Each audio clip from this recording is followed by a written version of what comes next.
আসসালামু আলাইকুম, welcome to scholars English daily English tips. আজকে আমরা দুটি শব্দ জানবো। এই দুটি শব্দ নিয়ে আমাদের অনেকেরই কনফিউশন হয়ে যায়। সেটি হলো কন্ডিশন এবং স্টেট। কোন শব্দের সাথে কন্ডিশন ব্যবহার করব এবং কোন শব্দের সাথে স্টেট ব্যবহার করব, চলুন তাহলে দেখে নিই।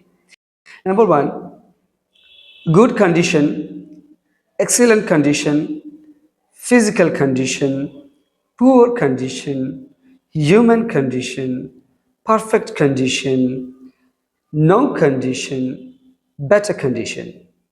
Let's talk about the other word, state. আসুন তাহলে আমরা state শব্দটি কার সাথে ব্যবহার করব। Number one, present state, current state, mental state, solid state, no state, emotional state, physical state, natural state,